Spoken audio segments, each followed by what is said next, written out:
Good morning, everyone. This media bite is regarding the हमारा women police station का एक case जो recent में रजिस्टर हुआ है उसका एक अपडेट के रिगार्डिंग ये प्रेस बाइट को दिया जा रहा है. This is regarding women police station case number 16/26. ये केस 14 जून को 14 जून को रजिस्टर किया गया है.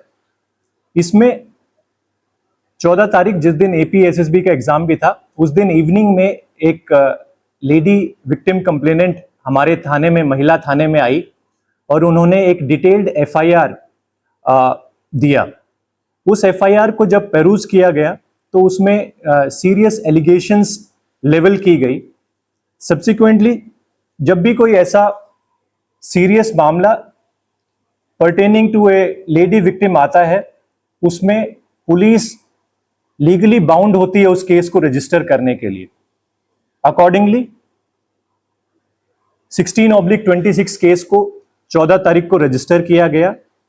इसमें जो sections based on the FIR invoke किए गए वो है section 64, section 75, 126 and 351 of the BNS and section 27 of the arms act.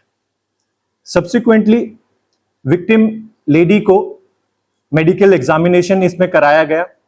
उनका एक डिटेल्ड स्टेटमेंट पुलिस द्वारा रिकॉर्ड किया गया.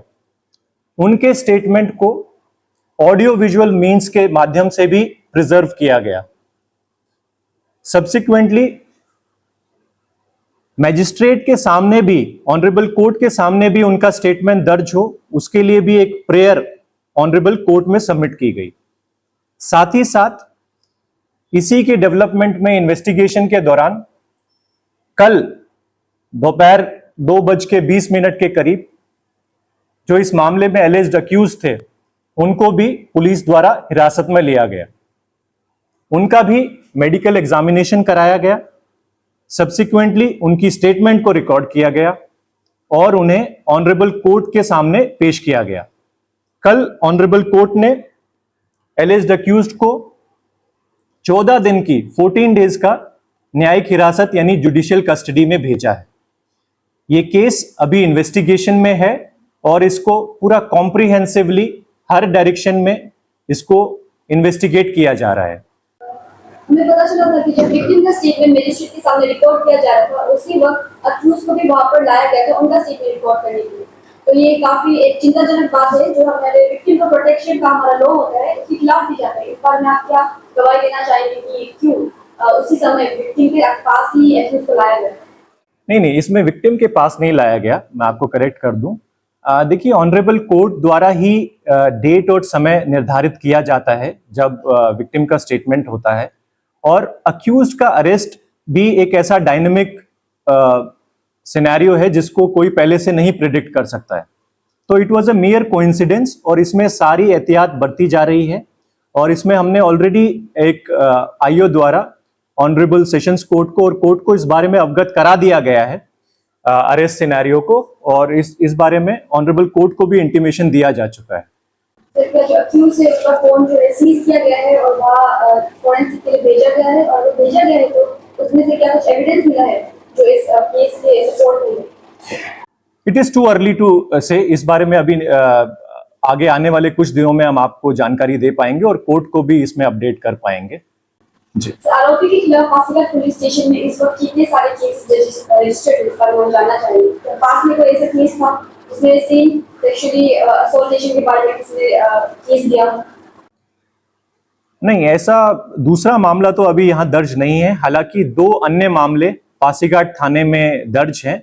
वो दोनों मामले ऑनरेबल कोर्ट की डायरेक्शन पे ही रजिस्टर किए गए थे. ऑनरेबल कोर्ट से आदेश आया था कि इसको पुलिस इन्वेस्टिगेट करे एंड सब्सिक्वेंटली 2 केसेस दर्ज किए गए. तो विक्टिम ने FIR में मेंशन किया था कि उनके पास एविडेंस भी है, प्रूफ है वीडियो में जिनमें ग्रूमिंग मुझे उन्हें बुला रहे हैं बाहर और रात में सम्मेलन के लिए बात कर रहे हैं. तो ये क्या प्रूफ विक्टिम ने पुलिस को दिया है और अगर दिया है तो पुलिस ने क्या उसमें जांच पड़ताल की और क्या सामने आया है? जी देखिए, ये सारी चीजें आप समझिए एक सेंसिटिव केसेस होते हैं. इसमें वुमेन और महिला रिलेटेड सभी मामलों में इस चीजों को हम प्रेस या मीडिया में शेयर नहीं कर सकते हैं. It is completely part of investigation. उन्होंने जैसा कहा कि उनके पास जो भी प्रूफ हैं वो पुलिस को सबमिट करेंगी। कुछ उन्होंने सबमिट किए हैं, कुछ अभी फर्दर आगे आने वाले दिनों में वो सबमिट करेंगी। और हम ये इंश्योर कर रहे हैं कि उनके ऊपर किसी भी प्रकार का दबाव या किसी भी प्रकार का अन्य इंटिमिडेशन ना रहे। और अरेस्ट का प्रोसीजर भी एक उसी लाइन में एक कदम होता है, ताकि अक्यूज्ड को विक्टिम से दूर रखा जा सके और इन्वेस्टिगेशन एक फेयरली मैनर में की जा सके। जैसे कि सर आपने कहा कि विक्टिम ने कुछ एविडेंस प्रोवाइड किए हैं, तो प्रिलिमिनरी इन्वेस्टिगेशन के आप क्या कहना चाहोगे? सही है जो उन्होंने क्लेम किया है एफआईआर में, उसे उनका एविडेंस मैच कर रहा है या नहीं? जी, it is not the right forum और सही वो नहीं रहेगा कि जिसमें मैं इस चीज़ को कमेंट करूं। ये इन्वेस्टिगेटिंग ऑफिसर का प्रेरोगेटिव है और अभी इसमें गहनता से जांच चल रही है। जी सर, हमें हमारे सूत्रों ने बताया था कि ऐसे और भी विक्टिम्स हैं वुमेन इस केस में उन्होंने सेक्सुअल एक्सप्लॉइट किया। इस बारे में पुलिस को कुछ जानकारी है? कोई विक्टिम और सामने आए हैं या फिर विक्टिम होने की पॉसिबिलिटी से बात करना होगा? देखिए, अभी हमारे सामने तो इसके अलावा और कोई कंप्लेनेंट नहीं आए हैं जिन्होंने कुछ सेक्सुअल असॉल्ट या इस नेचर की कंप्लेंट पुलिस में दाखिल की हो। अगर ऐसी कोई भी कंप्लेंट थाने में आएगी तो उसे प्रॉम्प्टली रजिस्टर किया जाएगा। इसमें चाहे अक्यूज कोई इन्फ्लुएंशियल इंसान हो या नहीं हो, उससे फर्क नहीं पड़ता है, क्योंकि हमारी भी कानूनन जिम्मेदारी बनती है कि कॉग्निजेबल ऑफेंस जब भी आता है तो we are bound to register it. And जहां तक दूसरे विक्टिम्स या ऐसी कोई जानकारी है तो पुलिस के पास तो ऐसा कोई सामने नहीं आया है, लेकिन मेरा आग्रह रहेगा अगर कोई ऐसे विक्टिम हैं जो केवल इस डर से सामने नहीं आ पा रहे हैं कि कोई इन्फ्लुएंशियल है या नहीं है, तो मेरा मीडिया के माध्यम से भी ये अनुरोध रहेगा कि आप सामने आए। Not only this, any crime, आपके साथ कोई भी क्राइम होता है तो उसको सामने लाना बहुत जरूरी है, पुलिस तक उसकी रिपोर्ट करना बहुत जरूरी है, ताकि जस्टिस और अक्यूज को सजा मिल सके। सर, जैसे कि जो अक्यूज है वुमेन है, वो पब्लिक फिगर में भी बहुत बड़ा नाम कमा चुके हैं और already not only Asian police, पूरा अरुणाचल पुलिस जानता है कि उन्होंने कितने ये ड्रग्स के खिलाफ काम किया। मोर देन 35-36 केस उसका पर भी रजिस्टर्ड है, लेकिन इस पर no one is about the law, ये बहुत कोई जानते हैं। लेकिन भी क्या ऐसे भी हो सकता है कि कोई दूसरी पार्टी तरफ से भी उसको फंसाने की भी कुछ कोशिश की जा रही है? ऐसे पब्लिक का भी कहना है, इसमें भी पर आप नहीं, investigation based on the FIR किया जाता है। तो जो एफआईआर में लेडी विक्टिम एलिज कर रही है उनको हम कैसे कॉरोबोरेट करें, कैसे एविडेंसेस को, साक्ष्यों को कलेक्ट करके कोर्ट के सामने पेश करें। Ultimate authority is the court जो डिसाइड करता है किसी की गिल्ट को। Police is not the authority to comment on किसका गिल्ट है या कौन नहीं है। We are there to investigate the matter. हमें सारे चीज़ों को मद्देनजर रखते हुए इसको एक फुल प्रूफ इन्वेस्टिगेशन करना है और उसी की दिशा में हम हैं। तो जहां तक उनका जो सेकेंडरी रोल्स आप बता रहे हैं कि वो एंटी ड्रग्स एरिया में काम करते थे, तो उसमें मैं कोई कमेंट नहीं करना चाहूँगा, because that is not the mandate of the case. इन्हीं के सवाल से मैं एक सवाल और पूछना चाहूंगी। जैसे कि उन्होंने कहा कि जो एक्यूज है वो इन्फ्लुएंशियल पर्सनालिटी है और काफी बार ऐसा होता है कि इन्वेस्टिगेशन खत्म होने से पहले जनता है जो वर्डिक्ट दे देती है। तो हमें सोशल मीडिया में काफी देखने को मिला कि लोग जो है अक्यूज की सपोर्ट में है क्योंकि वो इन्फ्लुएंशियल फिगर ऑलरेडी है, एंड देन विक्टिम शेमिंग काफी किया जा रहा है। इस बार मैं पब्लिक से कुछ कहना चाहेंगे कैसा? राइट, ये आपने बहुत ही वाजिब पॉइंट उठाया है। देखिए, सोशल मीडिया के दौर में बहुत ही जरूरी हो जाता है और एक रिस्पॉन्सिबल सिटीजन की भी ये जिम्मेदारी होती है कि कोई भी ऐसे मामले में एक प्री कंसीव नोशन या पहले से एक धारणा बनाकर ना चले। साथ ही साथ मीडिया बंधुओं से भी यही मेरा आग्रह रहता है कि कोई भी मीडिया ट्रायल या किसी को पहले आप घोषित कर दें या विक्टिम को टारगेट करें, इस टाइप की कोई चीजें नहीं होनी चाहिए।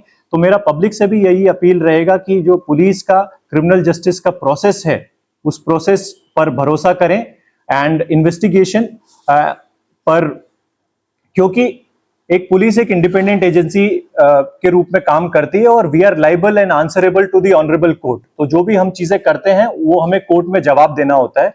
तो मेरा पब्लिक से ये आग्रह रहेगा कि विक्टिम को किसी भी प्रकार का इन्फ्लुएंस करना या इंटिमिडेशन करना, इवन सोशल मीडिया ट्रोलिंग करना से हमें बचना चाहिए।